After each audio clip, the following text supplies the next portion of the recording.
Welcome, dear listener, to another tranquil journey through the annals of history. Tonight, we delve into the gentle whispers of ancient myths that over time have revealed themselves to be grounded in truth.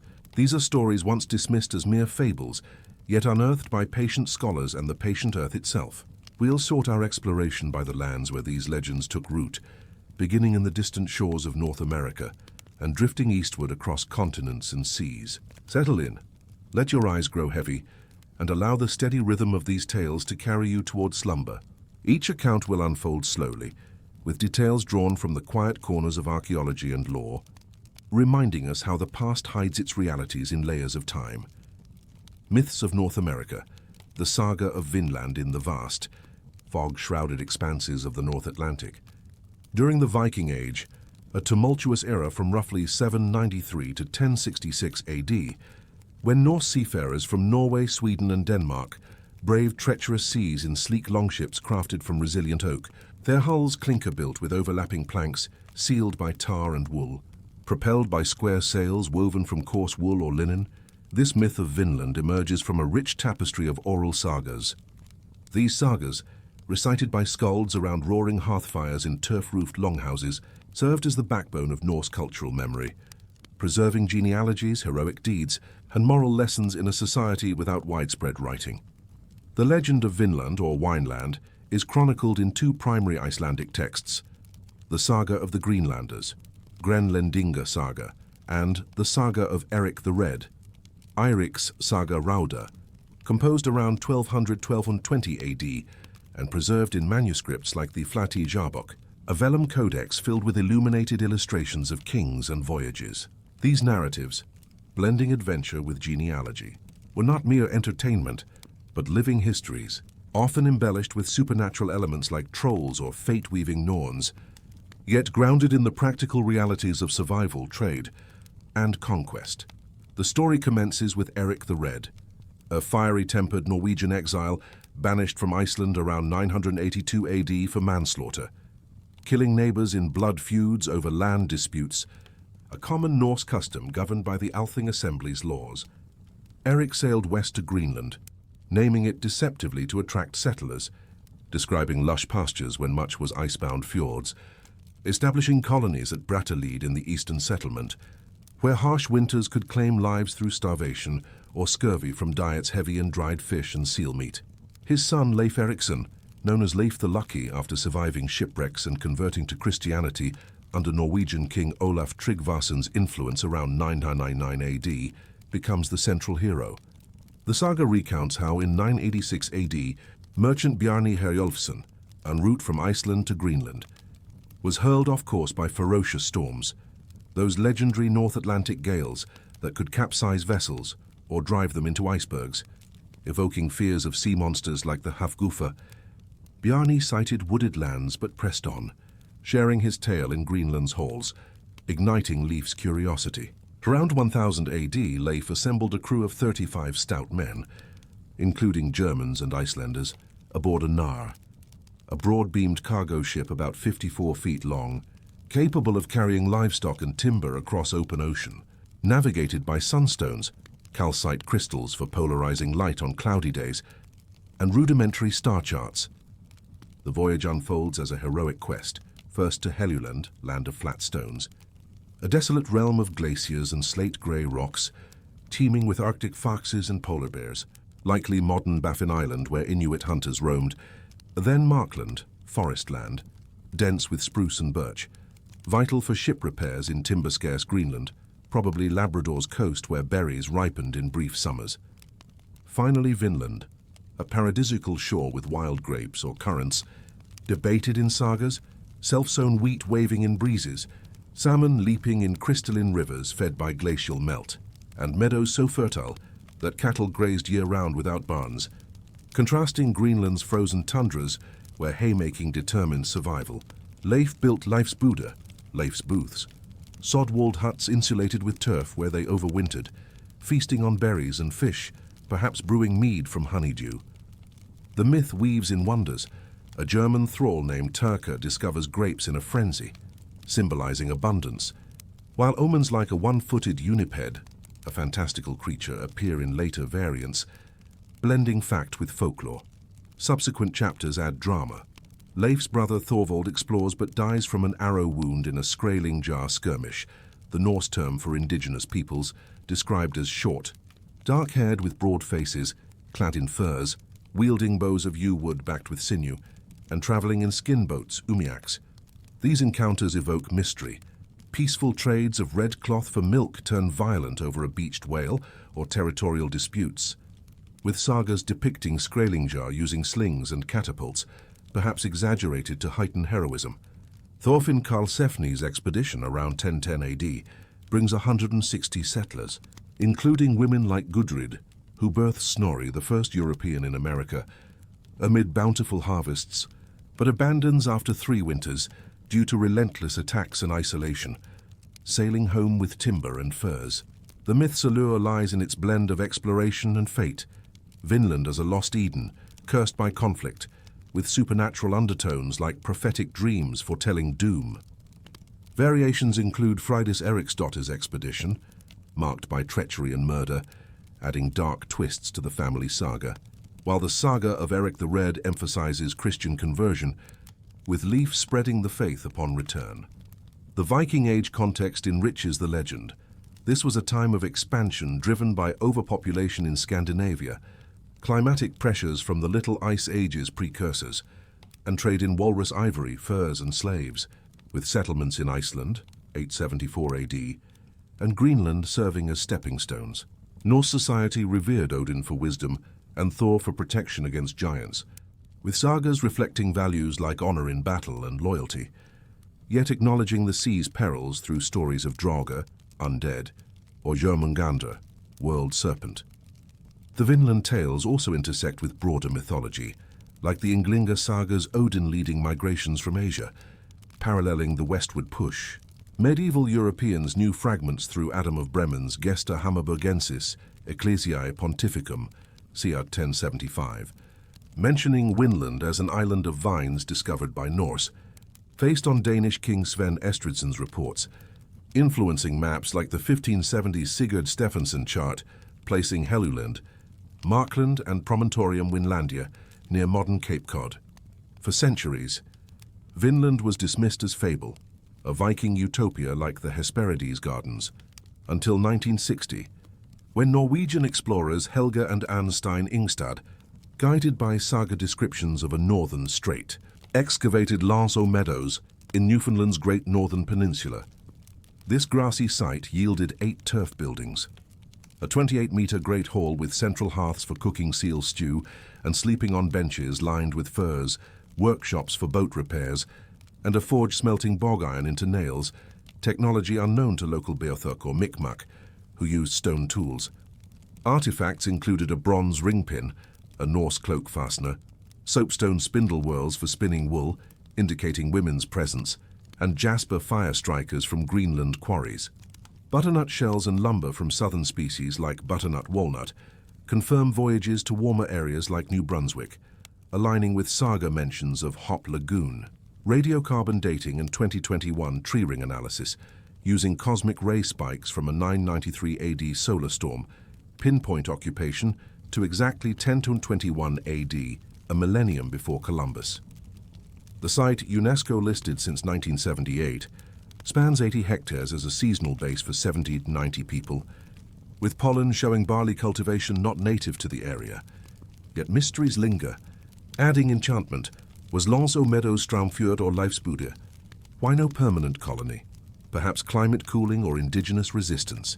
A Norwegian coin from Maine's guarded site, 1065-1080 AD, hints at trade, while Point Rosé's 2016 satellite detected anomalies, possible ironworking, remain debated, perhaps turf walls or natural features. The Vinland map, once claimed 15th century but forged in the 20th, underscores how myths inspire hoaxes. Further digs in 2023 at Hop reveal possible Norse artifacts in indigenous contexts, suggesting cultural exchanges like furs for metal tools. The site's reconstruction allows visitors to experience Viking life, with recreated longhouses and forges, emphasizing the saga's accuracy in describing navigation, flora, and conflicts. Debates among historians like Birgitta Wallace and Kevin McAleese question if Vinland extended south to Massachusetts, with pollen from European weeds in Nova Scotia, bogs hinting at brief settlements. The myth's cultural impact endures in modern media, like the manga Vinland Saga by Makoto Yukimura, 2005 present, reimagining Thorfinn's journey as a tale of revenge and peace, blending historical elements with fiction. In 2025, new AI-enhanced analysis of saga manuscripts reveals linguistic patterns confirming oral origins from 11th century eyewitnesses, further bridging legend and fact. The saga also reflects Norse worldview. The world as 9 realms connected by Yggdrasil, with Vinland as a new Midgard beyond the known, challenging the flat earth concepts of the time. Economic motivations drove the voyages, Greenland's ivory trade with Europe declining due to African elephant competition, pushing for new resources. Indigenous perspectives, though not recorded in sagas, are inferred from oral histories of Beothuk and Mi'kmaq, describing pale strangers with metal axes, possibly leading to trade or conflict narratives in their own lore. Archaeological evidence from Dorset culture sites shows no direct contact, but Thule Inuit migrations around 1200 AD might have encountered abandoned Norse outposts. Climate data from 2024 studies shows the medieval warm period enabled grape growth farther north, validating the Vin name, though some linguists argue Vin meant meadow.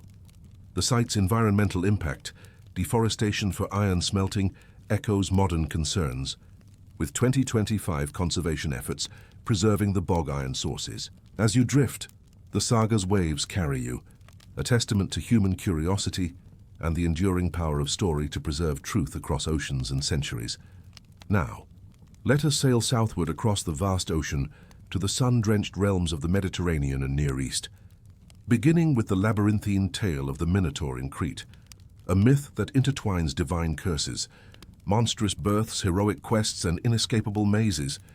Drawing from the rich oral and written traditions of ancient Greece, myths of the Mediterranean and Near East, the Minotaur's labyrinth in Crete in the azure expanse of the Aegean Sea, during the Bronze Age splendor of Minoan Crete, approximately 3000–1100 BC, a civilization flourished with advanced architecture, vibrant frescoes, and a seafaring economy that traded olive oil, pottery, and textiles across the Mediterranean to Egypt, the Cyclades, and Anatolia. This era, marked by palace complexes serving as economic and religious hubs, saw society organized around matrifocal themes in art. Depictions of priestesses in elaborate skirts performing rituals amid nature. Motifs like lilies and dolphins, while frequent, earthquakes from tectonic activity may have fueled myths of gods shaking the earth. The Minoans, named retrospectively after the legendary king Minos, left behind undeciphered linear A scripts on clay tablets, seals and vessels, shrouding their world in enigma.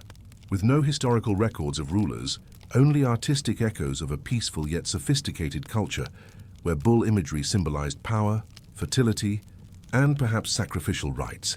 The myth of the Minotaur and the labyrinth emerges from this mysterious backdrop, transmitted orally through Mycenaean Greeks, who overran Crete around 1450 BC following volcanic disruptions, and later codified in classical Greek literature.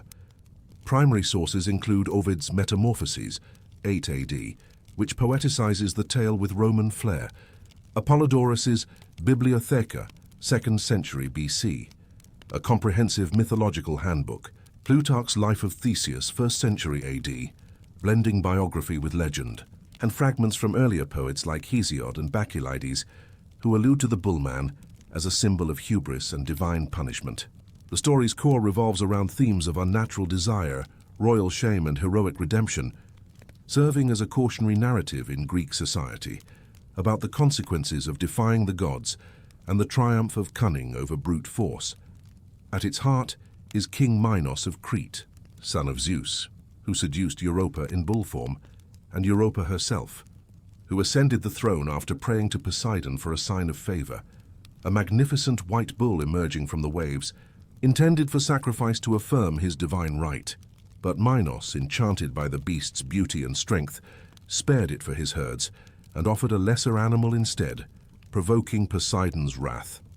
The sea god cursed Minos' wife, Queen Pasiphae, daughter of Helios, the sun god, with an insatiable lust for the bull. Tormented, Pasiphae confided in Daedalus, the ingenious Athenian craftsman exiled to Crete for murdering his nephew in jealousy over inventions. Daedalus constructed a hollow wooden cow covered in real hide and positioned in a meadow, allowing Pasiphae to conceal herself inside and consummate the union. From this aberrant act was born the Minotaur, Asterion, meaning starry one, a grotesque hybrid with the head, horns and tail of a bull atop a man's muscular body, its roars echoing like thunder, its appetite ravenous for human flesh, embodying the taboo of bestiality and the god's unforgiving justice. Minos, horrified by the creature as a mark of his own hubris, yet fearing its destruction would invite further divine ire, commissioned Daedalus to build the labyrinth, a vast underground maze at Knossos, with countless winding passages, dead ends, staircases leading nowhere, and chambers shrouded in perpetual darkness, designed so ingeniously that even its creator barely escaped. The Minotaur was confined there, isolated and fed on criminals or beasts, its presence a secret shame haunting the palace. The myth escalates with Minos' war on Athens. After his son Androgeus was killed in Athens, either in athletic games where he excelled and aroused envy, or by the Marathonian bull, another creature from Poseidon, Minos besieged the city, forcing King Aegeus to send 7 youths and 7 maidens every 7 or 9 years, sources vary, as tribute, chosen by lot and sailed to Crete on black-sailed ships, to be released into the labyrinth as prey for the Minotaur's insatiable hunger, their bones scattered in the gloom as eternal reminders of subjugation.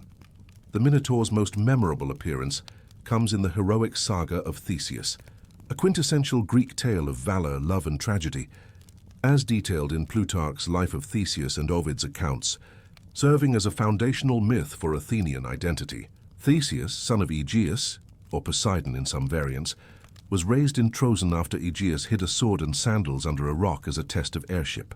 Upon maturity, Theseus lifted the rock, claimed his birthright, and journeyed to Athens, slaying bandits like Procrustes, who stretched or amputated victims on his bed, and Sinis, who bent pines to fling travelers. Arriving amid the tribute's dread, Theseus volunteered to join the youths, vowing to end the cycle. Sailing to Crete, he caught the eye of Minos' daughter Ariadne, who fell passionately in love, aided by Aphrodite's influence, providing him with a ball of golden thread, a clue, to unwind through the maze for retracing steps and possibly a sword or club smuggled in. Minos testing Theseus's divine parentage by tossing a ring into the sea, retrieved by dolphins, affirming Poseidon as father, allowed the entry. Theseus entered the labyrinth at dusk, the thread trailing behind as he navigated its confounding paths, twists that doubled back, illusions of light from vents, the distant bellows growing louder amid the stench of decay and bones crunching underfoot.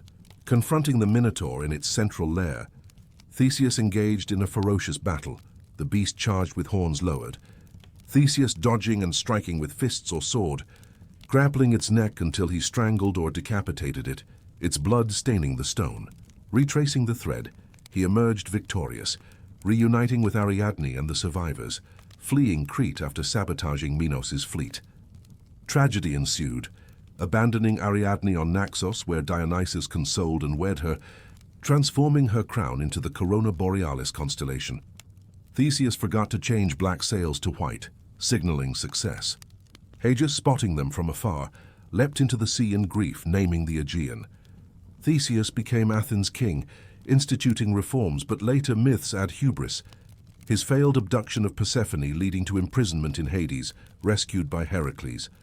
This synopsis captures the myth's essence. A rite of passage where intellect triumphs over monstrosity.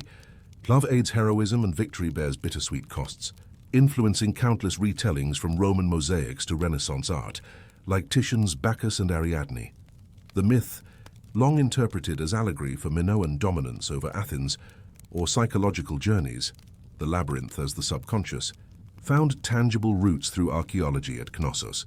British archaeologist Arthur Evans began excavations in 1900, uncovering a sprawling palace complex covering 20,000 square meters, with over 1,300 rooms, multi-level structures connected by winding corridors, courtyards and stairwells that could easily bewilder outsiders, inspiring the labyrinth concept from labris, the double-axe symbol etched on walls as a sacred emblem. Discoveries include vibrant frescoes depicting bull leaping, taurokathapsia, a ritual sport where acrobats vaulted over charging bulls, grasping horns in daring flips, possibly initiatory rites for youths, linking to the myth's tributes and the Minotaur's bovine form. Horns of consecration topped pillars, and bull-headed rita, libation vessels, suggest a bull cult tied to fertility, earthquakes, or sacrifices, with gypsum thrones and storage magazines holding pithoi jars for oil and grain, evoking a prosperous, non-militarized society. Advanced plumbing with terracotta pipes for drainage and flush systems highlights engineering prowess, while destruction layers around 1450 BC tie to the Thera, Santorini volcanic eruption, a cataclysm ejecting 60 cubic kilometers of ash, generating tsunamis up to 35 meters that devastated coastal sites, weakening Minoans for Mycenaean conquest, and blending cultures in the legend. Recent 2025 discoveries amplify this. A May 2025 find of the longest linear A inscription on an ivory scepter at Knossos, potentially detailing rituals or royal lineages, offers new insights into Minoan language and bull symbolism. While August 2025 excavations at Gökçeada, Turkey, uncovered an 1800-year-old Neolithic settlement mirroring Knossos' early architecture, suggesting cultural precursors across the Aegean, February 2025 reports note record visitors to Knossos in 2024, with ongoing conservation under the Knossos 2025 project, enhancing facilities for research, including 3D modeling of the labyrinth-like layout. Mysteries endure, weaving enchantment. Was the Minotaur inspired by masked priests in bull costumes during rites, or a historical figure with a deformity like acromegaly? Evidence of child bones with cut marks at Knossos hints at human sacrifice, perhaps tributes to avert disasters, echoing the myth's youths. The undeciphered Linear A, over 7,000 inscriptions known, may hold keys to Minoan religion, with 2025 efforts using AI to compare with Linear B, deciphered Mycenaean Greek, showing progress. No literal maze exists, but quarry tunnels near Knossos or the palace's basements could have fueled tales. Debates rage over Evans' reconstructions, criticized as Edwardian fantasies, versus purist conservation, with 2025 plans addressing erosion from tourism. The myth's influence spans literature. Mary Renault's The King Must Die, 1958, reimagining as ritual kingship, to games like God of War, 2018, where the labyrinth appears as a puzzle realm. As you unwind, picture those frescoed walls alive with leaping figures, where history and legend entwine in timeless dance. Myths of the Mediterranean and Near East. The oracle at Delphi in Greece, in the heart of ancient Greece, during the Archaic and Classical periods, roughly 8th to 4th centuries BC, an era marked by the rise of city-states like Athens and Sparta. The Persian Wars, 490–479 BC, that tested Hellenic unity, and the dawn of philosophy with thinkers like Socrates and Plato questioning fate and the divine, stood the oracle at Delphi. This sanctuary, nestled on the southwestern flank of Mount Parnassus overlooking the Pleistos Valley and the Gulf of Corinth, was revered as the omphalos navel of the world in Greek cosmology, a sacred nexus where mortals could commune with the gods. The period saw Greece as a mosaic of polis, city-states, bound by shared language, religion, and festivals like the Olympic Games, yet riven by rivalries. Oracles like Delphi played a pivotal role, offering prophecies that influenced decisions on war, colonization, and governance, blending rational inquiry with mystical belief in a polytheistic framework where Zeus reigned supreme, but Apollo embodied light, prophecy, and harmony. Pilgrims traveled arduous paths, climbing steep trails lined with treasuries and monuments donated by grateful cities, to seek guidance, their offerings enriching the site into a pan-Hellenic treasure trove. The myth of the oracle at Delphi is deeply intertwined with the legend of Apollo's conquest and the establishment of his prophetic seat, a foundational tale in Greek mythology that explains the site's sanctity and the Pythia's role. According to ancient sources like Homer's Iliad, 8th century BC, which first alludes to Delphi as a place of divine consultation, and more detailed accounts in Hesiod's Theogony, c. 700 BC, and the Homeric Hymn to Apollo, c. 6th century BC, the story begins in primordial times, when the site was dedicated to Gaia, the Earth Mother, one of the earliest deities in the Greek pantheon, representing the fertile ground and chthonic forces. Gaia guarded a sacred chasm or fissure in the earth, from which vapors arose, symbolizing the underworld's breath and the earth's hidden wisdom.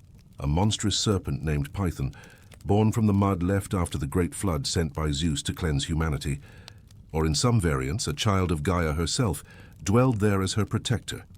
A draconic guardian embodying chaos and the untamed wilds, its coils encircling the sanctuary and terrorizing nearby villages with poisonous breath and earthquakes caused by its thrashings. Enter Apollo, the radiant god of light, music, prophecy, and healing, son of Zeus and Leto, born on the island of Delos after Hera's jealousy forced his mother to wander. As a young god seeking to establish his domain, Apollo journeyed to Delphi, then called Pytho from Pythian, meaning to rot, referring to the serpent's decaying corpse.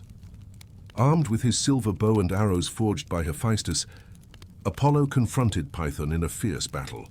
The serpent lunged with fangs dripping venom, but Apollo's arrows pierced its scales. The final shot through its mouth as it hissed prophecies of doom. The beast's blood spilled, staining the rocks and seeping into the chasm, where it mingled with the vapors, imbuing them with prophetic power. Apollo buried Python under the Omphalos stone, a beehive-shaped marker symbolizing the world's center, where Zeus had released two eagles to meet at the Earth's midpoint, and claimed the site, renaming it Delphi from Delphi's womb, evoking the Earth's nurturing yet mysterious depths. To purify himself of the killing, as slaying a chthonic being required atonement, Apollo served as a shepherd in the Vale of Tempe for a year, establishing the Pythian Games in honor of his victory, featuring athletic contests, musical competitions, and chariot races every 4 years. With the sanctuary now under his patronage, Apollo appointed the Pythia, a high priestess selected from local women, initially a young virgin but later an older, chaste matron over 50 to ensure purity, as his mouthpiece. The ritual unfolded monthly on the 7th day after the new moon, Apollo's sacred number, 9 months a year, excluding winter when the god migrated to the Hyperboreans. The Pythia prepared by fasting for days, bathing in the icy Castalian spring, believed to inspire poetic visions, chewing laurel leaves, Apollo's sacred plant symbolizing victory and prophecy, and donning white robes embroidered with gold. Seated on a bronze tripod, three-legged stool representing stability and the three fates, over the chasm in the temple's aditon, inner sanctum, forbidden to all but priests, she inhaled the pneuma, sweet-smelling vapors rising from the fissure, described by Plutarch, a Delphic priest in the 1st century AD, as inducing a calm ecstasy rather than violent frenzy. In this altered state, her utterances, often cryptic babble or glossolalia, were interpreted by male priests, prophetai, into hexameter verse, ambiguous prophecies allowing multiple fulfillments to maintain the oracle's infallibility. These oracles shaped Greek history. King Croesus of Lydia, 560–546 BC, tested the oracle by sending messengers to cook a tortoise and lamb in a bronze cauldron, with Delphi alone divining the act correctly, then received the infamous advice that invading Persia would destroy a great empire, his own, leading to defeat by Cyrus. Athens, facing Xerxes' Persian invasion in 480 BC, was told to trust wooden walls, interpreted as their naval fleet, culminating in the victory at Salamis. Spartan kings consulted before battles, like Leonidas at Thermopylae. Colonists sought auspicious sites for new cities, such as Syracuse or Byzantium. And philosophers like Socrates were declared the wisest man for knowing his ignorance, sparking his dialectical quests. The myth's synopsis thus encapsulates a cosmic shift from earthbound Gaia to Olympian Apollo, establishing Delphi as a conduit for divine will, where vapors bridged mortal and immortal realms, offering guidance laced with ambiguity that mirrored life's uncertainties. Long dismissed as superstition or priestly fraud, critics like Cicero in De Natura Deorum, 1st century BC, argued the prophecies were contrived for political gain. The oracle's mystical vapors found scientific validation in the late 20th century.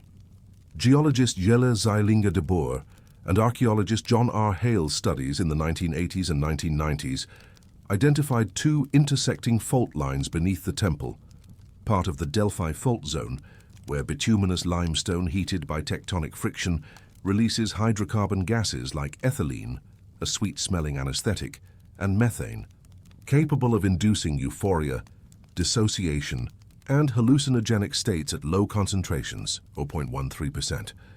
Plutarch's descriptions of the pneuma as sweet and fragrant match ethylene's odor, while travertine deposits from mineral-rich springs confirm ancient gas flows channeled into the Aditon. Earthquakes like the 373 BC tremor that destroyed the temple likely modulated emissions, explaining fluctuations in the oracle's activity and its eventual decline after Roman conquests and the Christian emperor Theodosius III's ban in 391 AD, when pagan sites were suppressed.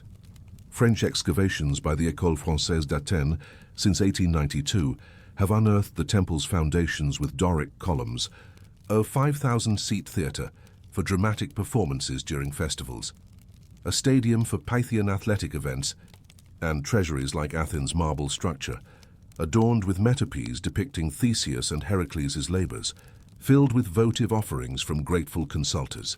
The site's UNESCO designation since 1987 preserves its 580-meter elevation layout, with the Sacred Way winding past monuments.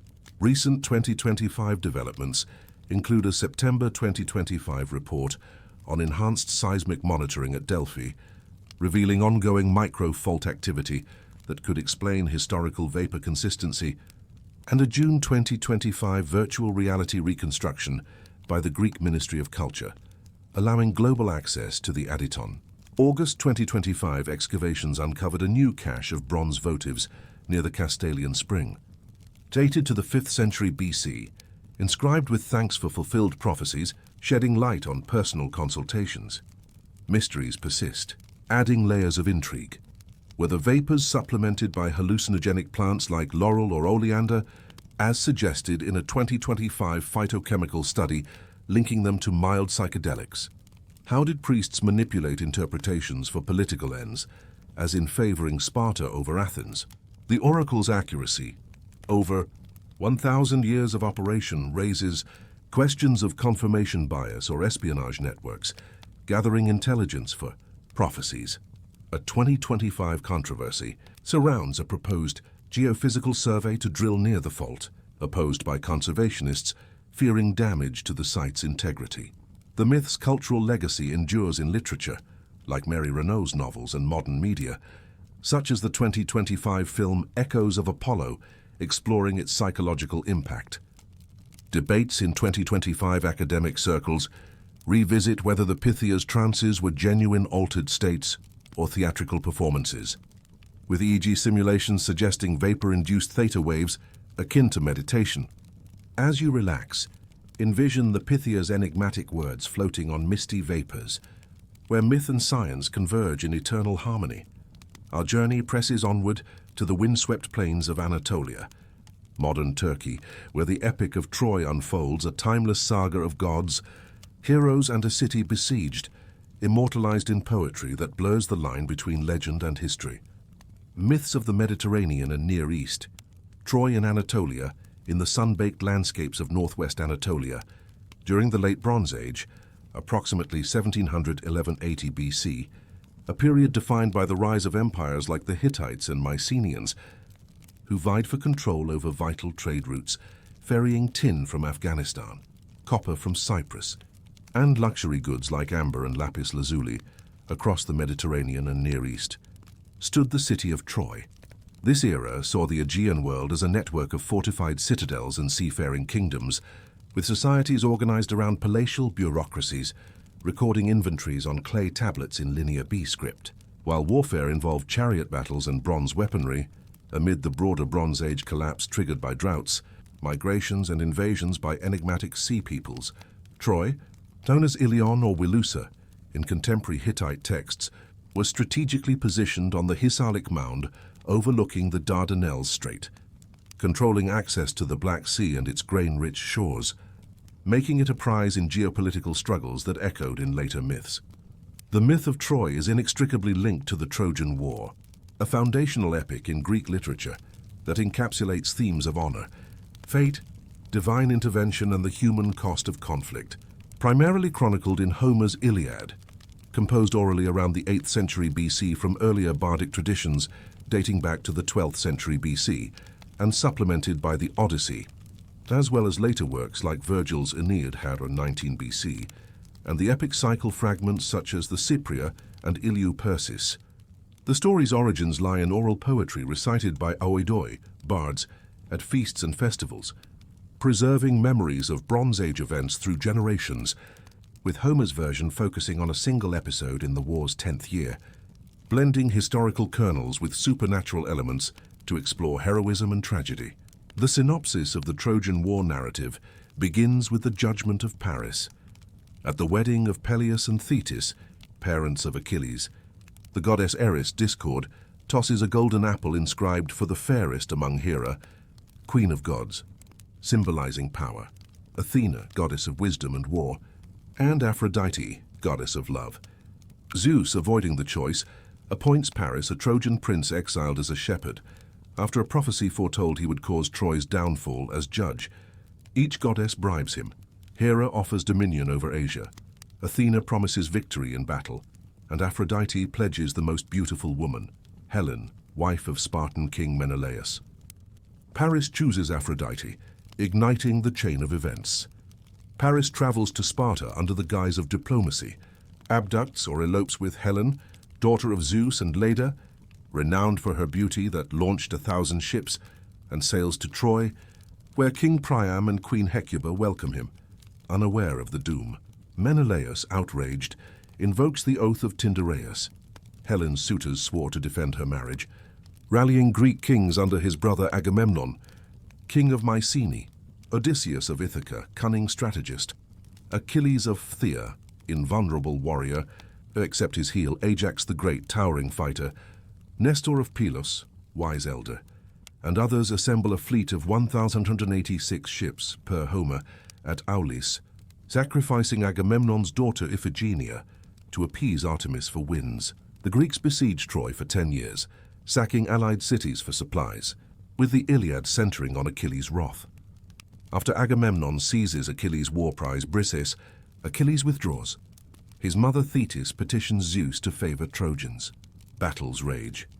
Hector, Troy's noble prince and Priam's heir, leads defenses with brothers like Paris and allies such as Sarpedon. Gods intervene, Athena and Hera aid Greeks, Apollo and Aphrodite protect Trojans. Patroclus, Achilles' companion, dons his armor to rally Greeks but is slain by Hector. Enraged, Achilles returns, duels Hector outside the walls, slays him, and drags his body behind his chariot in vengeance, denying burial until Priam begs for mercy in a poignant scene of shared humanity. The war's climax, outside the Iliad but in the epic cycle, involves Odysseus's Trojan horse, a massive wooden steed. Hollow and filled with warriors like Odysseus, Neoptolemus, Achilles' son, and Menelaus left as a gift, while Greeks feign retreat to Tenedos. Trojans debating Cassandra, cursed prophetess, warns it's a trap. Laocoon, priest, spears it, but is devoured by sea serpents sent by Poseidon, haul it inside as victory trophy, celebrating with feasts. At night, Sinon, Greek spy, signals the fleet. Warriors emerge, open gates, and sack the city. Priam slain at Zeus' altar, Andromache, Hector's wife, enslaved, Astyanax, their son, hurled from walls, Helen reclaimed. Aeneas escapes with Anchises and Ascanius, founding Rome. The Greeks face cursed returns, Agamemnon murdered by Clytemnestra, Odysseus' decade-long odyssey, Menelaus stranded in Egypt. The myth explores hubris, fate, Moira, and glory, Kleos, with gods as capricious forces mirroring human flaws. Long regarded as pure poetry, ancient historians like Thucydides, 5th century BC, viewed it as exaggerated, while Eratosthenes, 3rd century BC, dated the war to 1184 BC, the myth gained historical footing through archaeology at Hisarlik, identified as Troy by Frank Calvert in the 1860s, Heinrich Schliemann's 1870 excavations, inspired by Homer and funded by his indigo fortune, revealed 9 settlement layers spanning 3000 BC to Roman times, with Priam's treasure, gold diadems, earrings, and vessels from Troy II, 2500–2200 BC, mistakenly linked to Homeric Troy, but showcasing early Bronze Age wealth. Wilhelm Dörpfeld refined to Troy VI, 1700–1250 BC, a grand citadel with sloping ashlar walls up to 9 meters high, defensive towers and elite residences featuring megaron halls with hearths, indicative of a prosperous trade hub. Carl Blegen's 1930s digs pinpointed Troy VII, 1250–1180 BC, as the war's candidate, with destruction by fire, arrowheads embedded in walls, unburied skeletons bearing sword wounds, and evidence of overcrowding from siege, huts crammed inside fortifications, aligning with Homer's decade-long conflict amid the Bronze Age collapse from droughts, earthquakes, and invasions. Manfred Kaufmann's 1988–2005 campaigns expanded to a 200-hectare lower city with defensive ditches, residential quarters, and a silted harbor, confirming Troy as a major center called Wilusa in Hittite diplomatic tablets, involved in conflicts with Ahiawa, Achaean Greeks, including a treaty referencing a war over Wilusa. Recent 2025 developments bolster this.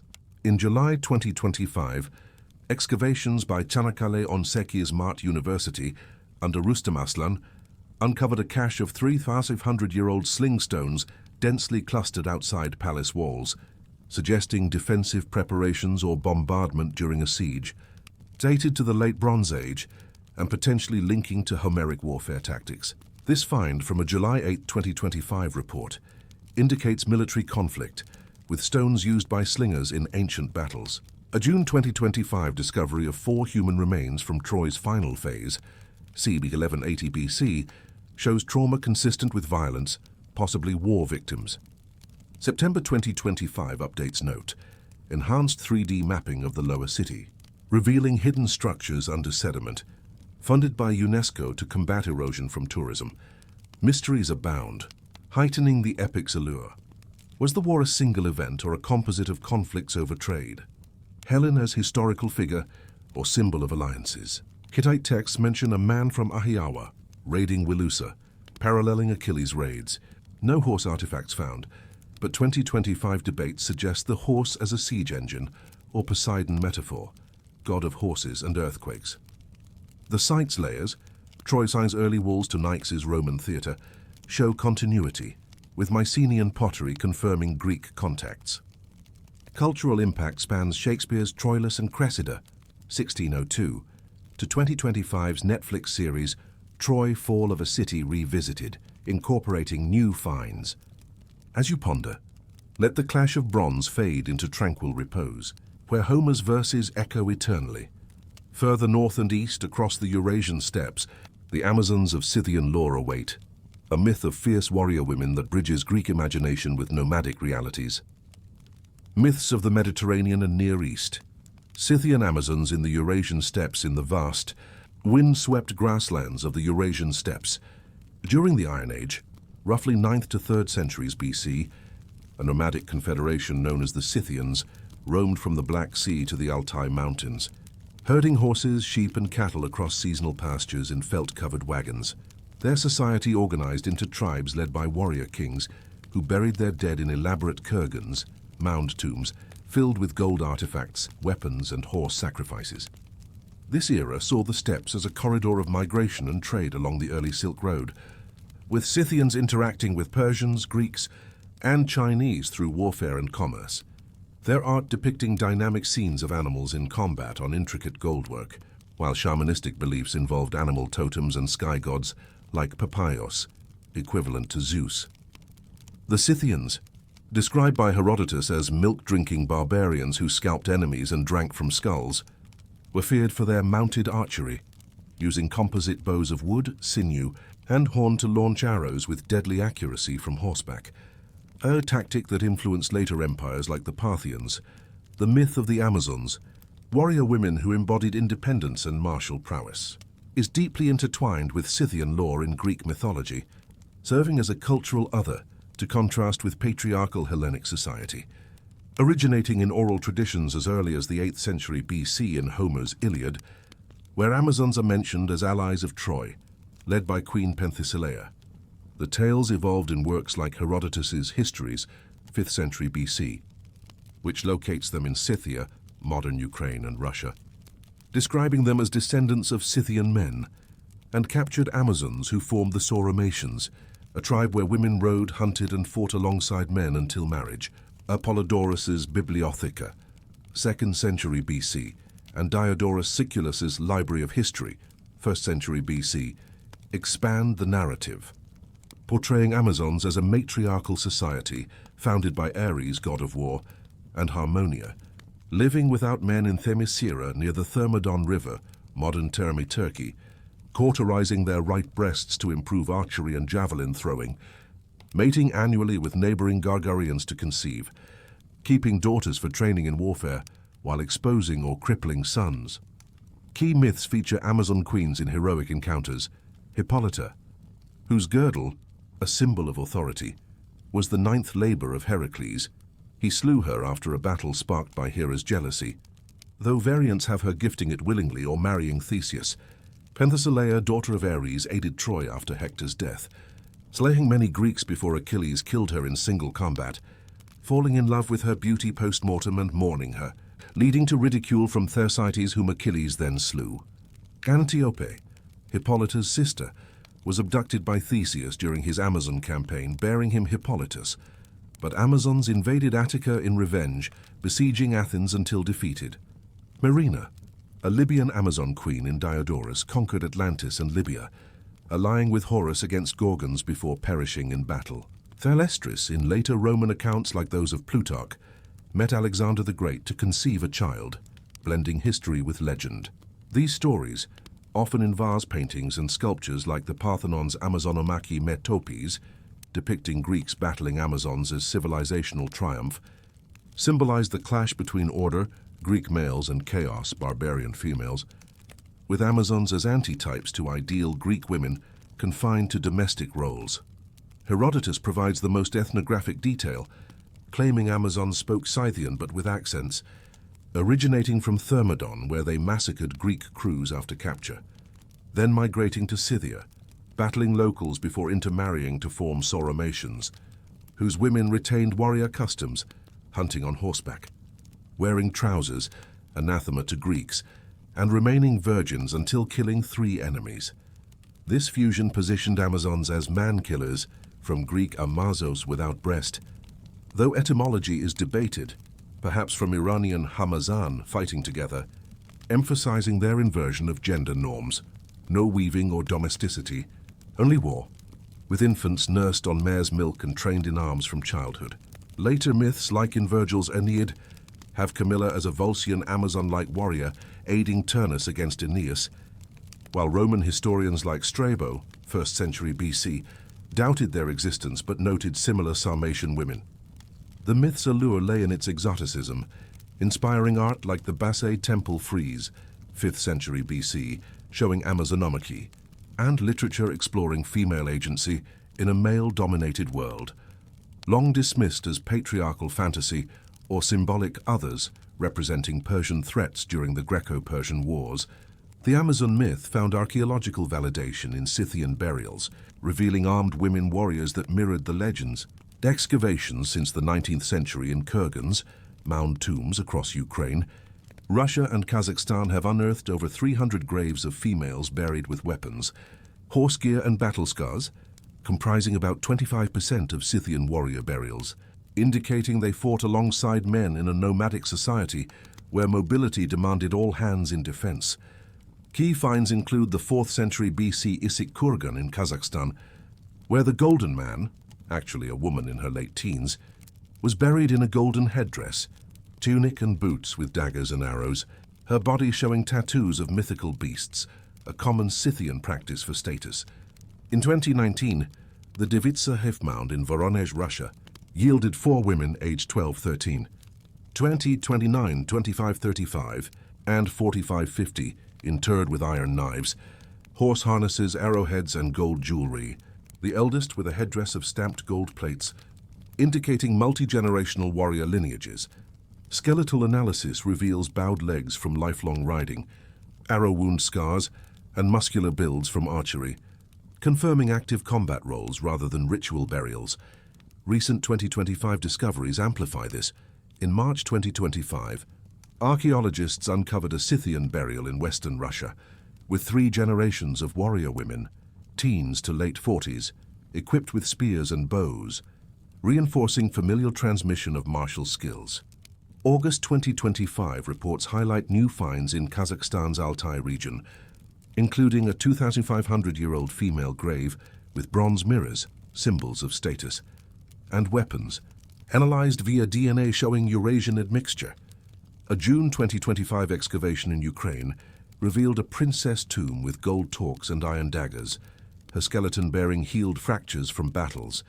These affirm Herodotus's accounts, with 2025 studies using isotopic analysis tracing diets high in meat and dairy, consistent with nomadic life, and tattoos preserved on mummified skin depicting deer and griffins, linking to Amazonian ferocity.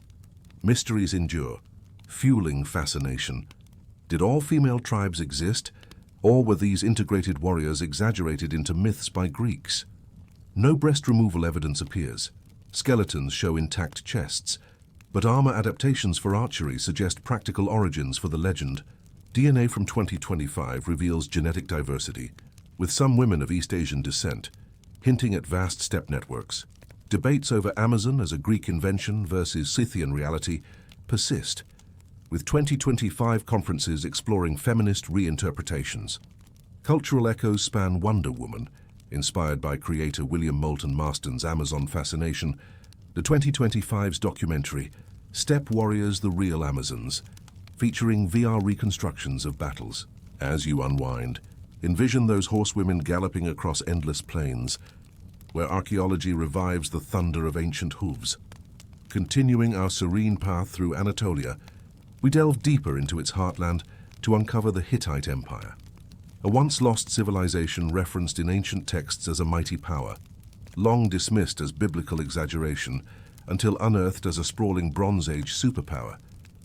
Myths of the Mediterranean and Near East, the Hittite Empire in Anatolia, in the rolling hills and river valleys of central Anatolia, during the Late Bronze Age, approximately 1600–1180 BC, an era characterized by the interplay of great powers like Egypt under pharaohs such as Rameses II, the Mycenaeans with their palatial economies, and the Assyrians expanding from Mesopotamia, flourished the Hittite Empire.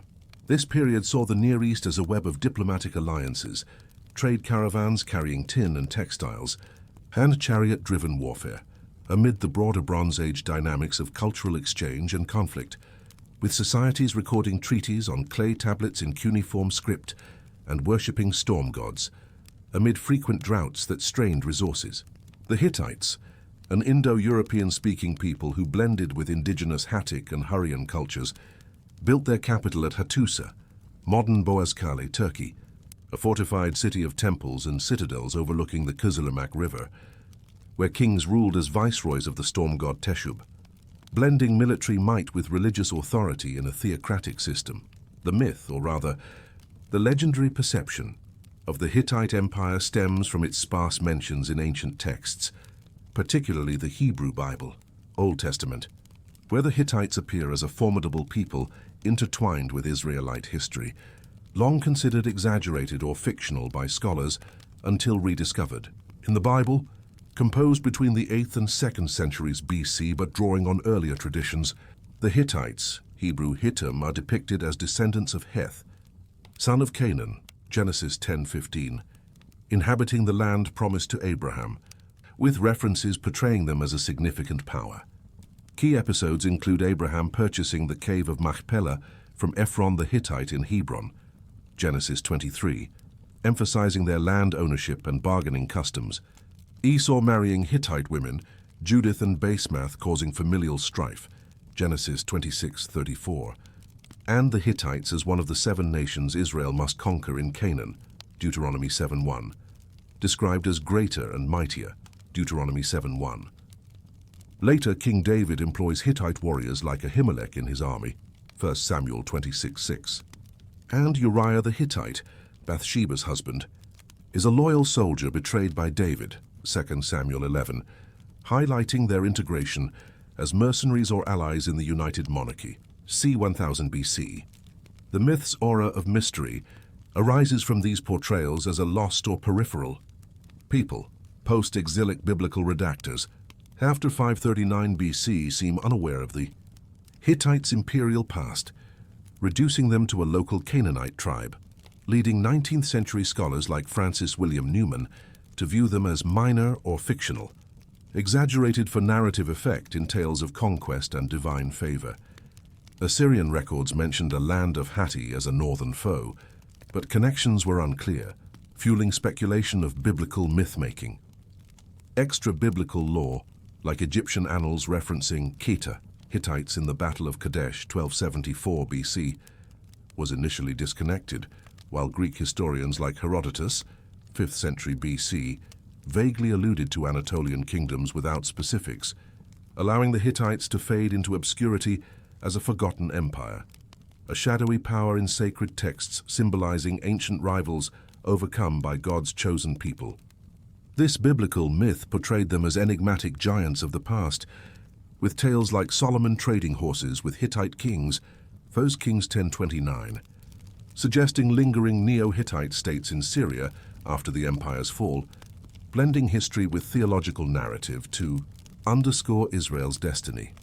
The empire's rediscovery transformed this myth into historical fact through pioneering archaeology in the late 19th and early 20th centuries. In 1834, French explorer Charles Texier identified monumental ruins at Boazcoy as an ancient city, but it was Hugo Winkler and Theodore Macready's 1906 excavations that unearthed Hattusa, revealing over 10,000 cuneiform tablets in a royal archive, deciphered by Bedřich Hrozny in 1915 as Hittite, an Indo-European language akin to Sanskrit and Greek, confirming a sophisticated empire. Hattusa spanned 180 hectares with massive cyclopean walls, up to 6 kilometers long, punctuated by lion and sphinx gates symbolizing protection, 30 temples dedicated to the 1,000 gods like Teshub, storm god, and Hepat, sun goddess, and a rock sanctuary at Yazilikaya, with 83 carved reliefs depicting divine processions, illustrating a syncretic religion blending Hattic, Hurrian, and Luwian elements.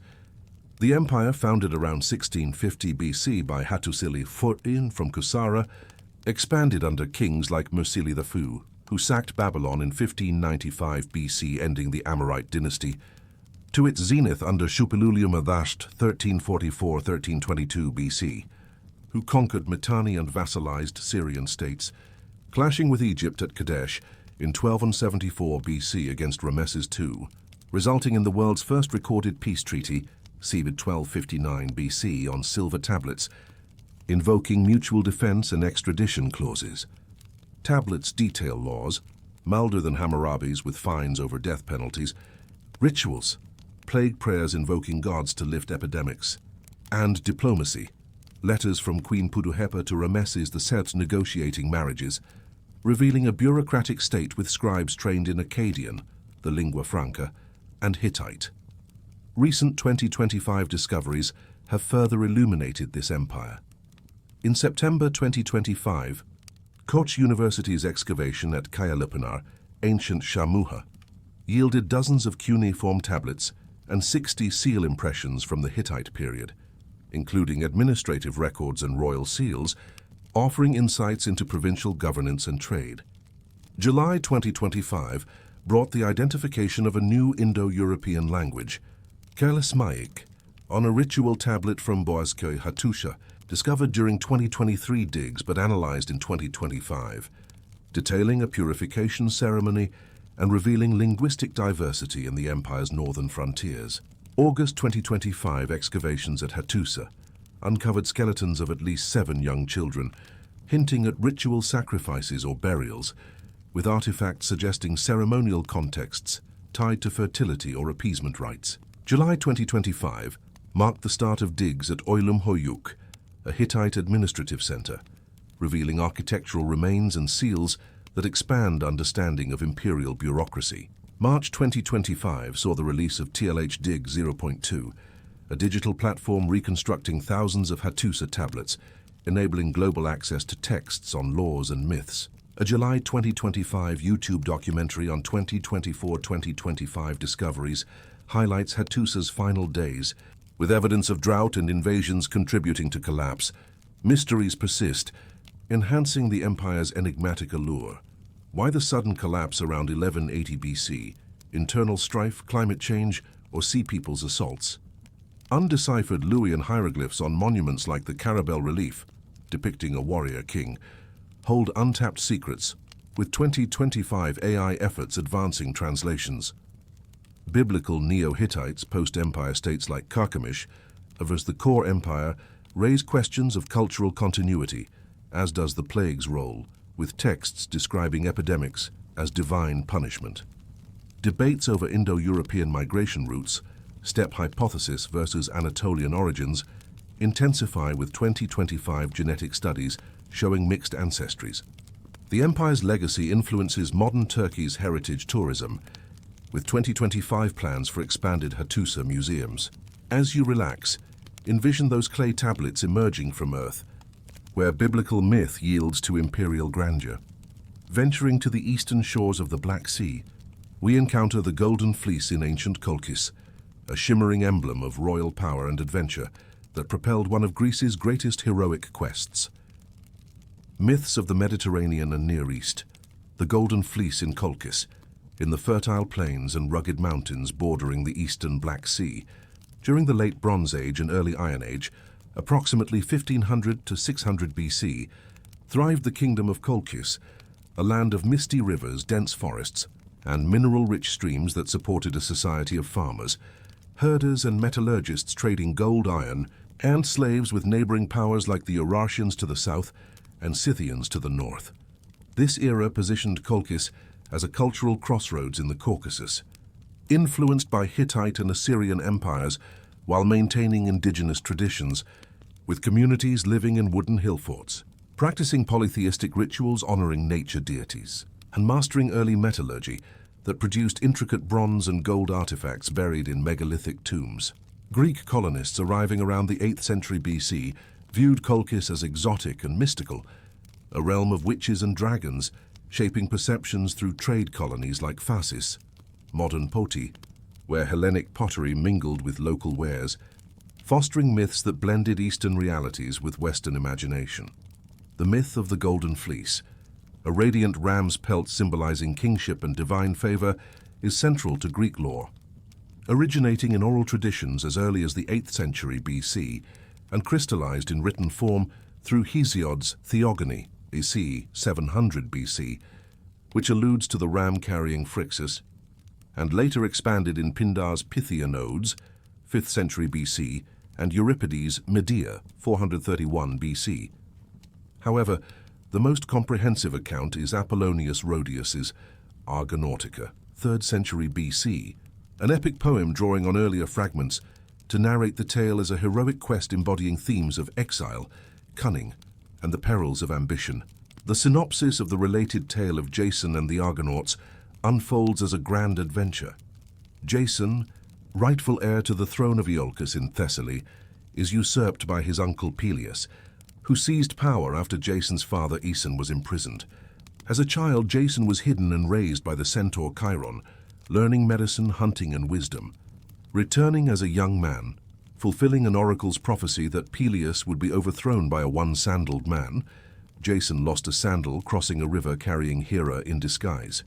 Peleus, fearing the omen, sends him on an impossible quest: retrieve the Golden Fleece from distant Colchis to prove his worth.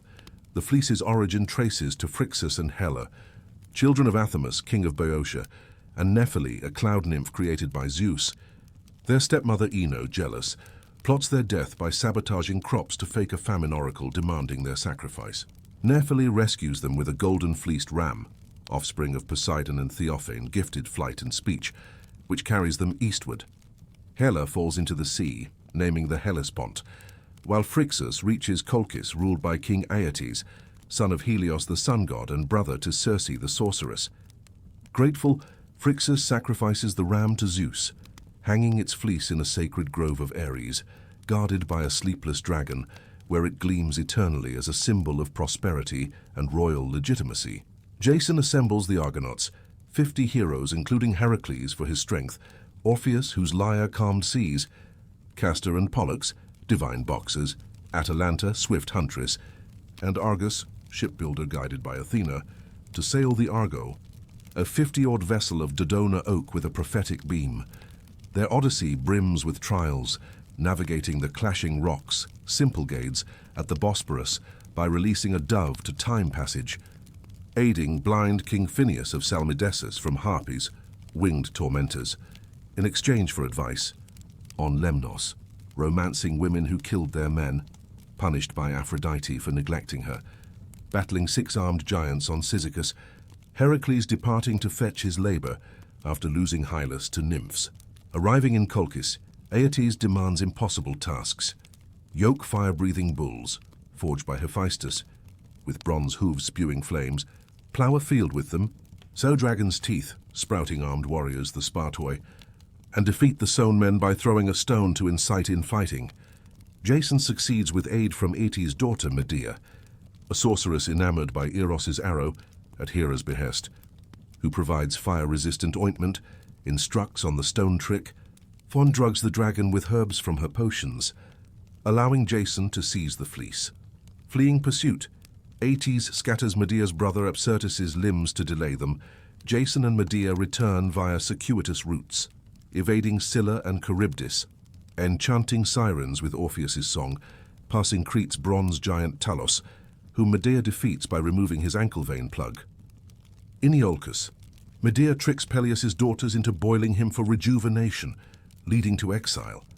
They settle in Corinth, but Jason betrays Medea for Creusa, prompting her vengeful infanticide and flight on a dragon chariot, Euripides' Medea. Jason dies ignominiously, crushed by the Argo's rotting stern. The myth explores heroism's costs, love's betrayal, and the exotic East's dangers, influencing art like Attic vases, showing Jason regurgitated by the dragon, a variant where Athena revives him.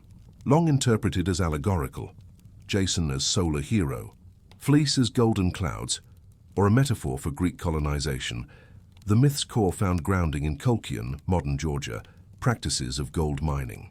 Ancient writers like Strabo, 1st century BC, and Appian, 2nd century AD, described locals using sheep fleeces submerged in auriferous rivers to trap placer gold flakes via lanolin adhesion, then drying them in trees, mirroring the hanging fleece, with the ram's wool acting as a natural sieve in a region rich in gold from the Caucasus Mountains. Archaeological evidence from Vani and Serki sites in Georgia reveals Bronze Age gold mines, workshops with crucibles and artifacts like golden lions and rams, confirming Colchis's metallurgical prowess, with 2025 studies using geochemical analysis, tracing ancient gold to Rioni River sediments.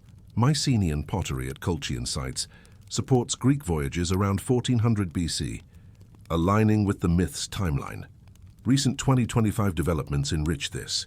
In August 2025, Britannica updated its Colchis entry with new archaeological insights from Georgian digs, linking to the Golden Fleece through evidence of ancient fleece panning tools. An August 6, 2025, ResearchGate publication on the myth's euhemeristic explanation details Colchis's metal richness, with 2025 surveys identifying placer deposits matching ancient techniques. June 20, 2025, Greek reporter explored the fleece's reality, citing 2025 excavations in Western Georgia uncovering metallurgy sites dated to 1500 BC. March 2025's M&K exhibition, Golden Fleece, The Art of Georgia, showcased oldest agricultural and metallurgical tools from Colchis, highlighting fleece panning. A retracted 2016 Science Direct study, revisited in 2025 discussions on gold sands, reaffirms the method's efficacy. Mysteries linger, adding shimmer. Was the fleece a real artifact? Perhaps a gold-embroidered ram skin used in rituals, or purely symbolic? No direct fleece found, but 2025 debates suggest it represented Colchian kingship tokens traded to Greeks. Linguistic ties, Colchis from Colchi, local tribe, and genetic studies showing Caucasian Greek admixture hint at cultural exchanges. The myth's influence spans Ray Harry's 1963 film Jason and the Argonauts to 2025's VR experience Quest for the Fleece at Georgian museums. As you relax, imagine rivers yielding golden secrets, where legend gleams with historical truth. Venturing southward from the steppes to the tropical shores of South Asia, we explore Rama's Bridge, a legendary structure linking India and Sri Lanka that bridges epic poetry with geological wonders. Myths of South Asia. Rama's Bridge between India and Sri Lanka. In the lush, monsoon-drenched landscapes of ancient India and Sri Lanka. During the Vedic and epic periods, approximately 1500–500 BC, a time when Aryan migrants blended with indigenous Dravidian cultures to form early Hindu societies organized around Varna, caste systems, royal kingdoms and oral traditions recited by bards at courts and festivals, emerged the myth of Rama's Bridge, or Rama Setu. This era saw the composition of the Vedas, sacred hymns to deities like Indra and Agni, and the rise of epic poetry that codified dharma, duty, karma, action, and the cyclical nature of existence, with communities farming rice paddies, trading spices and gems along coastal routes, and performing yajnas, sacrifices, amid a polytheistic worldview where gods incarnated as avatars to restore balance. The bridge myth is embedded in the Ramayana, one of Hinduism's two major epics, alongside the Mahabharata, attributed to sage Valmiki around the 5th to 4th century BC, but drawing on older oral narratives, serving as a moral guide emphasizing righteousness, devotion, and the triumph of good over evil. The myth of Rama's Bridge is central to the Ramayana's Yuddha Kanda, Book of War, symbolizing divine engineering and collective effort. But to understand its significance, a synopsis of the broader epic is essential. The Ramayana narrates the life of Prince Rama, seventh avatar of Vishnu, born to King Dasharatha of Ayodhya and Queen Kausalya to end the tyranny of demon king Ravana. Dasharatha, promised boons by gods for his valor, fathers 4 sons, Rama, Bharata, Lakshmana, and Shatrughna, with Rama as the ideal man, Maryada Purushottama. As heir apparent, Rama wins Sita, daughter of King Janaka, found in a furrow as an earth goddess incarnation, by stringing Shiva's bow in a Swayamvara contest. But intrigue arises. Queen Kaikeyi, influenced by hunchbacked maid Manthara, invokes boons to exile Rama for 14 years and crown her son Bharata. Rama, embodying Dharma, accepts without resentment, departing with Sita and loyal brother Lakshmana to the Dandaka forest, where they live ascetically, slaying demons like Virada and protecting sages from Rakshasas. The epic's turning point is Sita's abduction. While in Panchavati, the demoness Shurpanaka propositions Rama and Lakshmana. Rejected and mutilated, she incites her brother Ravana, 10-headed king of Lanka, Sri Lanka, a learned but arrogant Rakshasa, who conquered gods with boons from Brahma, making him invincible to all but humans and monkeys. Disguised as a mendicant, Ravana lures Rama away hunting a golden deer, his minister Maricha in illusion, then kidnaps Sita on his flying chariot Pushpaka, slaying the vulture Jatayu, who intervenes. Rama, grieving, allies with monkey king Sugriva of Kishkinda after helping him defeat brother Vali, gaining an army of Vanaras, monkey warriors, led by Hanuman, son of wind god Vayu with immense strength and devotion. The bridge's construction is the myth's pinnacle. To reach Lanka across the ocean, Rama's forces, guided by ocean god Varuna's advice, build the Setu under engineer Nala, son of Vishwakarma, divine architect. Millions of Vanaras, Hanuman fetching herbs and boulders, squirrels aiding by rolling pebbles, assemble stones inscribed with Rama's name, miraculously floating due to devotion, forming a 100 yojana, about 800-kilometer, mythically exaggerated bridge in 5 days, with animals like fish and crocodiles assisting. Rama leads the assault, battles ensue. Lakshmana fells Indrajit, Ravana's son, master of illusions. Hanuman burns Lanka with his flaming tail after capture, and Rama slays Ravana with Brahma's arrow after Vibhishana, Ravana's righteous brother, defects. Sita proves purity in Agni Pariksha, fire trial. They return to Ayodhya on Pushpaka for Rama's coronation, ushering Ramrajya, ideal rule.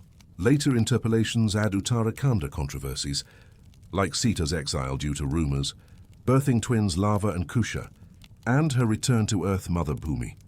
The epic, over 24,000 verses in 7 khandas, teaches values through Rama's adherence to duty despite trials, with the bridge as a metaphor for unity and faith overcoming obstacles.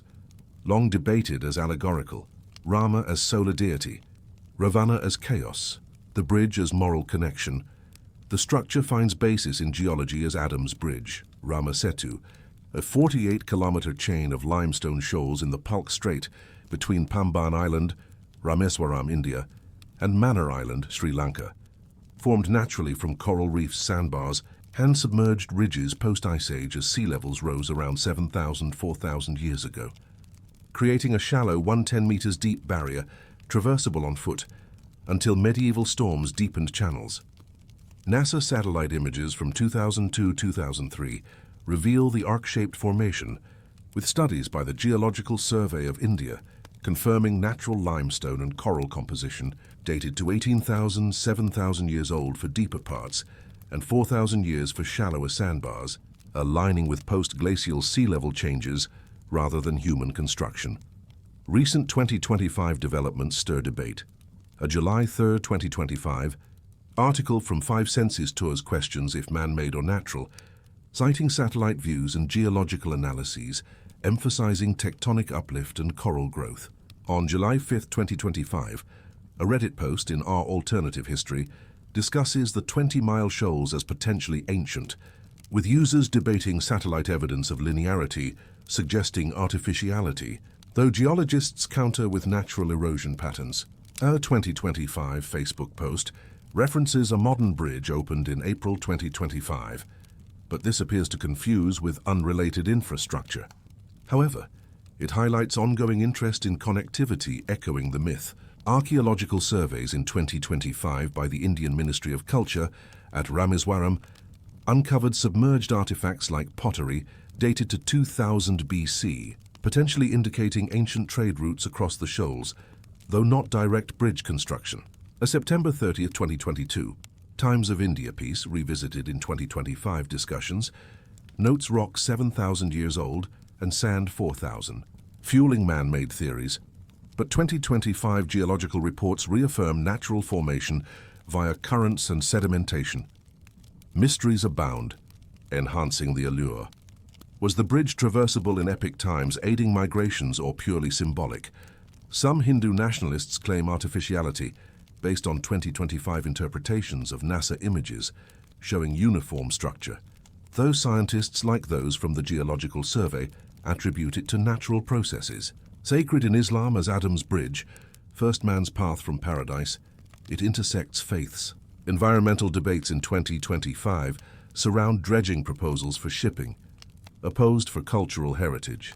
The epic's adaptations, 2025's animated series Ramayana Reimagined, emphasizing the bridge's engineering, keep the myth alive. As you unwind, picture stones floating on faith, where geology meets divine narrative in timeless waves. From the tropical shores of South Asia, we turn eastward to the ancient heartlands of China, where the first emperor's tomb stands as a monumental enigma, blending imperial ambition with legendary tales of the afterlife. Myths of East Asia, the first emperor's tomb in China, in the fertile valleys and rugged plateaus of ancient China. During the Warring States period, 475–221 BC, a chaotic era of 7 rival kingdoms vying for supremacy through espionage, alliances, and brutal warfare. Amid philosophical flourishing with Confucianism, emphasizing moral governance, and legalism, advocating strict laws, the myth of the first emperor's tomb took root. This time saw technological advances like iron weaponry and crossbows, massive irrigation projects, and the unification under Qin Shi Huang, who standardized weights, measures, script, and currency to forge a centralized empire, ruling from Xianyang near modern Xi'an with an iron fist, burning books and burying scholars to suppress dissent while pursuing immortality through alchemical elixirs. Society was stratified into peasants toiling rice fields, artisans crafting bronze vessels, and nobles in silk robes, all under a cosmology blending ancestor worship, yin-yang balance, and heavenly mandates, where emperors were sons of heaven, bridging mortal and divine realms. The myth of the tomb, a vast necropolis symbolizing eternal rule and cosmic order, originates from historical accounts rather than pure folklore, primarily Sima Qian's Shiji, records of the grand historian, Tianqi 1 BC, written a century after Qin Shi Huang's death, blending fact with legendary embellishments to critique tyranny while preserving imperial grandeur. The synopsis of this legendary narrative portrays the tomb as a microcosm of the universe. Begun in 246 BC when Ying Zheng, later Qin Shi Huang, ascended as king of Qin at age 13, enlisting over 700,000 laborers, convicts, conscripts, and craftsmen from across the realm to construct it over 38 years near Mount Li, east of Shenyang. Sima Qian describes an underground palace replicating the empire, artificial rivers and seas of mercury, mimicking the Yellow and Yangtze, pumped by mechanisms to flow eternally, ceilings studded with pearls as stars, constellations and celestial bodies, mechanical crossbows rigged to shoot intruders automatically, eternal lamps fueled by man-fish and whale, fat burning indefinitely, and replicas of palaces, officials and wonders guarded by treasures. The emperor, obsessed with immortality after failed expeditions for elixir islands, was buried in 210 BC amid his conquest spoils, with childless concubines and craftsmen sacrificed to prevent secrets leaking, thousands allegedly entombed alive, their screams echoing as the mound sealed. Poisons and traps protected it, with the outer complex featuring pits of terracotta warriors, horses and chariots as an eternal army to conquer the afterlife, reflecting Qin's militaristic ethos.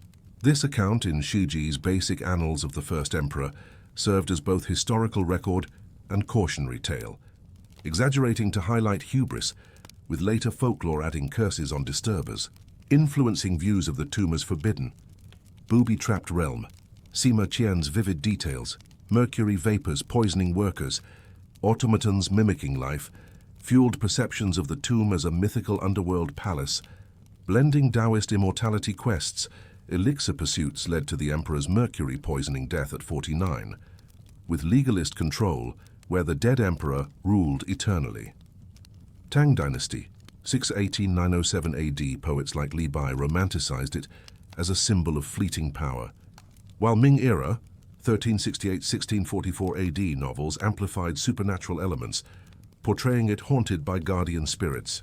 Western encounters via Marco Polo's vague mentions, 13th century, and Jesuit reports, 17th century, treated it as fable, with 19th century scholars like James Legge doubting Sima Qian's exaggerations as Han Dynasty propaganda against Qin tyranny. Long viewed as hyperbolic, mercury rivers dismissed as metaphor for wealth. Traps as literary devices, the tomb's legendary features gained credence through archaeology, beginning in 1974, when farmers digging a well near Xi'an uncovered Pit 1 of the Terracotta Army, revealing over 8,000 life-sized clay warriors, horses and chariots arranged in battle formation, each with unique facial features, hairstyles and armor, painted in vivid reds, greens and purples, faded upon exposure to air. The 56-square-kilometer complex, UNESCO listed since 1987, includes 3 main pits with infantry, cavalry and command units, bronze weapons still sharp after 2,200 years due to chromium plating, a technique rediscovered in the 1930s, and auxiliary burials of acrobats, musicians, and birds symbolizing court life. Soil tests confirm high mercury levels, up to 100 times background, validating Sima Qian's rivers, with geophysical scans suggesting underground channels and chambers beneath the 76-meter mound, potentially flowing mercury models of waterways. Excavations reveal construction details, warriors molded in sections, assembled and baked, with real hair and individualized expressions from molds modified for variety, representing Qin's multi-ethnic army. 2025 studies using AI facial reconstruction showed diverse ethnicities, from Han to steppe nomads reflecting conquests. The mound remains unopened due to preservation. Fears, mercury volatility and potential traps like self-firing crossbows, but remote sensing detects vast halls and artifacts. Recent 2025 developments affirm the legends. In September 2025, Surveys in Xunyang identified 3 cinnabar mining sites along the Shengjia River, dating to Qin times, confirming the mercury source for the tomb's rivers as high levels escape through cracks, supporting Sima Qian's accounts of toxic vapors. A 16-ton intact casket, discovered in the mausoleum and raised in 2025, contains treasures possibly confirming Qin legends. Though not the emperor's, archaeologists note mercury signs and booby traps deterring full excavation. September 2025 reports highlight a princely tomb with artifacts validating tragic tales from the dynasty, while volatile mercury leaks underscore the dangers Sima Qian described.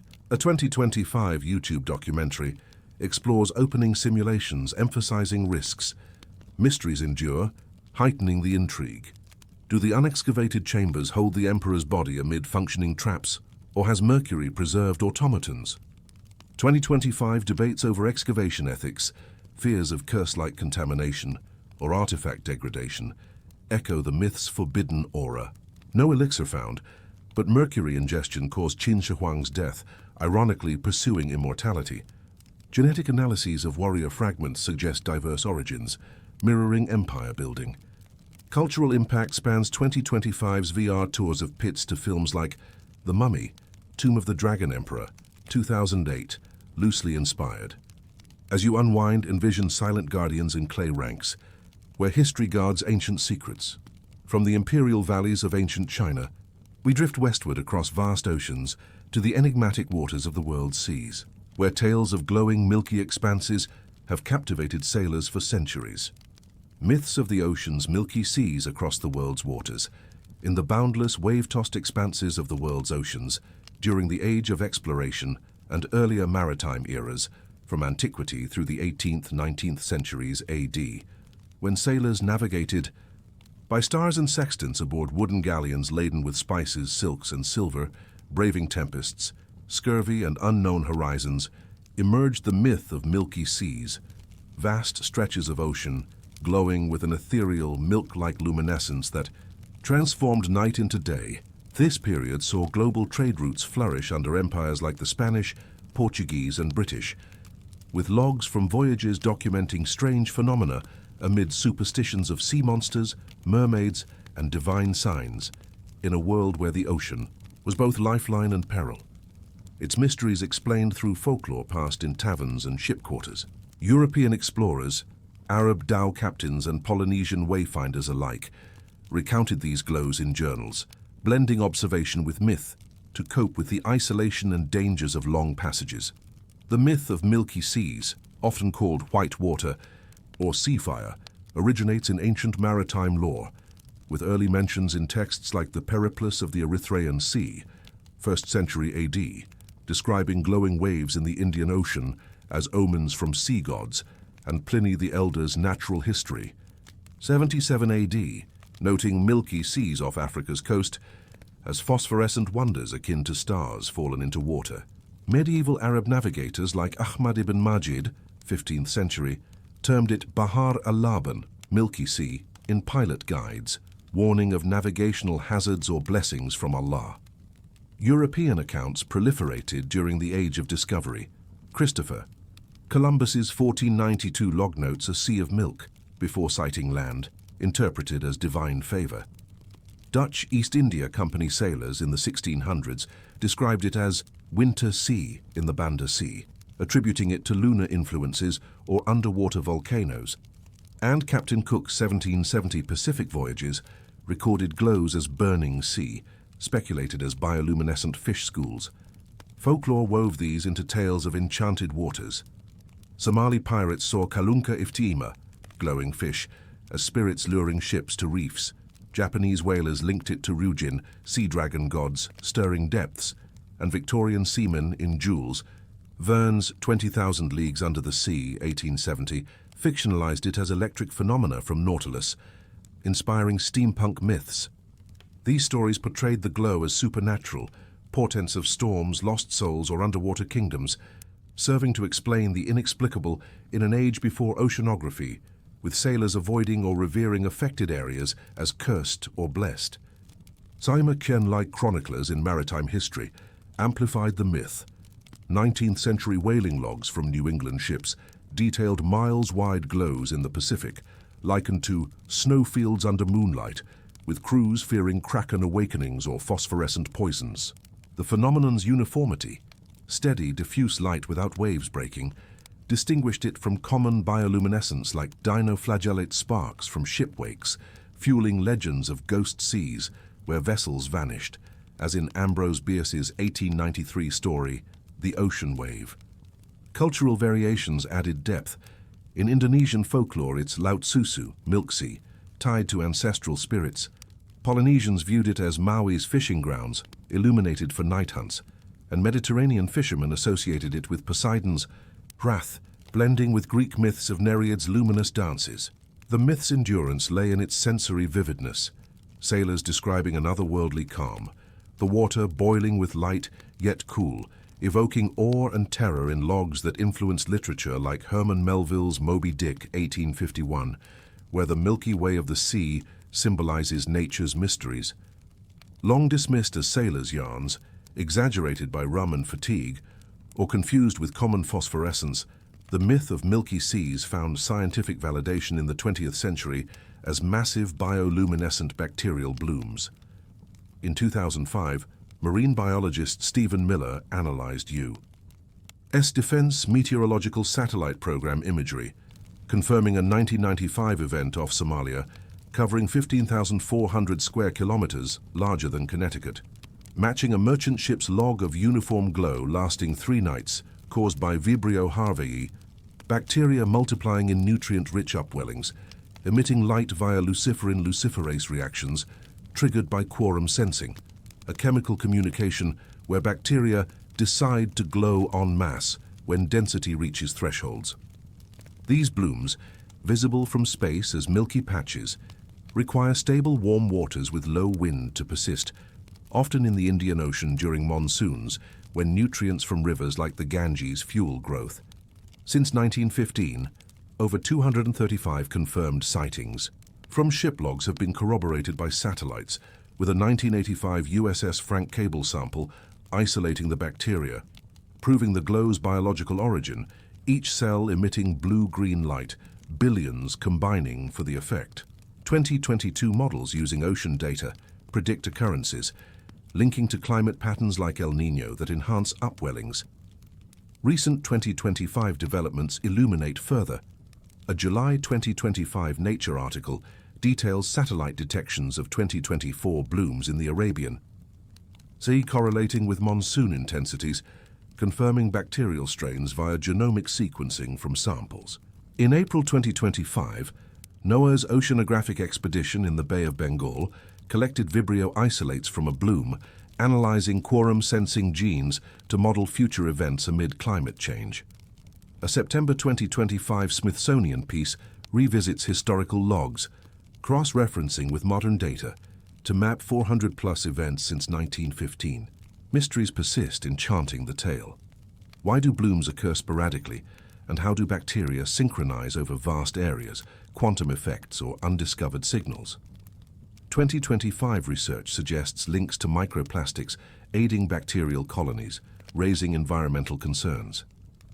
No direct harm recorded, but legends of ships stuck in glows hint at associated calm winds trapping vessels. The phenomenon's visibility from space inspires 2025 satellite initiatives for real-time monitoring, aiding navigation. Cultural echoes. Span Disney's Moana, 2016 ocean glows to 2025's documentary, Glowing Oceans, Myths to Microbes. As you unwind, imagine sails bathed in ethereal light, where science illuminates ancient wonders. From the glowing mysteries of the oceans, we plunge into the submerged enigmas of the Mediterranean with the lost continent of Atlantis, a fabled utopia whose cataclysmic demise has inspired millennia of speculation, blending philosophical allegory with echoes of real Bronze Age catastrophes. Myths of the Mediterranean and Near East. Atlantis, in the azure depths of the Atlantic Ocean, beyond the Pillars of Hercules, Strait of Gibraltar. During a mythical era predating classical Greece by 9,000 years, around 9600 BC as per Plato's chronology, flourished the legend of Atlantis, an advanced island civilization that symbolized hubris and divine retribution in ancient Greek thought. This period, if historical, aligns with the end of the last ice age, when rising seas reshaped coastlines, but Plato sets it in a prehistoric world of gods and heroes, where societies wielded bronze technology, navigated vast seas, and built monumental cities, amid a cosmology where Zeus enforced moral order. Greek philosophy in the 4th century BC, under Plato and his academy in Athens, used myths as didactic tools to explore ideal states, justice, and human flaws, with Atlantis serving as a cautionary tale, contrasting with the virtuous Athens. The myth of Atlantis originates exclusively from Plato's dialogues. Timaeus Kanma 360 BC and Critias March Unfinished, c. to 360 BC, presented as a true story, passed from Egyptian priests to Solon, Plato's ancestor, during his 6th century BC visit to Sais, then to Critias's grandfather, and relayed at a symposium. No earlier sources exist, leading scholars to view it as Plato's invention, though inspired by real events. The synopsis of Plato's tale unfolds as a moral fable. Atlantis was founded by Poseidon, god of seas and earthquakes, who fell in love with Cleito, a mortal woman on a fertile island hill. He encircled her home with alternating rings of sea and land, 3 moats, 2 land rings, for protection, fathering 5 pairs of twin sons, the eldest Atlas ruling the central island and naming the realm and ocean after himself. The Atlanteans built a utopian society, a massive circular capital 127 stadia, about 23 kilometers in diameter, with concentric harbors linked by canals, walls plated in orichalcum, a mythical reddish metal gleaming like fire, and temples to Poseidon clad in gold, silver, and ivory, featuring a colossal statue of the god in a chariot drawn by winged horses. Prosperity bred virtue initially. The people, descendants of divine blood, lived harmoniously, farming rich soil, mining resources, and commanding a navy of 1,200 ships and 10,000 chariots, conquering parts of Libya, Europe to Tyrrhenia, Italy, and Egypt. Their empire spanned islands and continents, with laws inscribed on orichalcum pillars in the central temple, where kings gathered every 5 or 6 years for bull sacrifices, hunting a bull with staves and nooses, slitting its throat over the pillar, and drinking its blood mixed with wine in golden cups while pledging justice. But generations diluted divine heritage. Greed and ambition corrupted them, leading to unjust wars of expansion. Zeus, observing their degeneration, convened the gods and decreed punishment. In a single day and night of earthquakes and floods, Atlantis sank into the sea, leaving an impassable mud shoal. Its people drowned as atonement. Meanwhile, primordial Athens, governed by wise kings and warriors born from Earth, repelled the Atlantean invasion, freeing enslaved peoples, before succumbing to the same cataclysm, with survivors like Deucalion, Greek Noah, preserving knowledge. Plato uses this to illustrate his ideal republic. Athens as philosopher-led virtue, triumphing over materialistic Atlantis, a warning against imperial overreach. Post-Plato, the myth evolved. Aristotle, Plato's student, dismissed it as fiction in Meteorologica, but Crantor, 3rd century BC, claimed verifying Egyptian records. Neoplatonists like Proclus, 5th century AD, treated it allegorically, while Middle Ages scholars like Augustine saw parallels to biblical floods. Renaissance humanists revived it, with Ficino's 1484 translation sparking maps placing Atlantis in America or Africa. 19th century occultists like Blavatsky in Isis Unveiled, 1877, linked it to theosophical root races, influencing Nazis' Aryan myths. Modern pseudoscience like Donnelly's Atlantis, the Antediluvian World, 1882, posited it as civilization's cradle, inspiring fiction from Vernus. Journey to the Center of the Earth, 1864. To Disney's Atlantis, the Lost Empire, 2001. Long debated as Platonic invention, Aristotle called it a noble lie for moral teaching. With no archaeological Atlantis found, the myth's cataclysmic end ties to the Minoan eruption on Thera, Santorini, around 1600 BC, a V7 blast, one of history's largest, ejecting 6,100 cubic kilowatt of ash, collapsing the caldera, and generating tsunamis up to 3,550 meters that devastated Crete's northern coast, burying Akrotiri under pumice in a Pompeii-like preservation.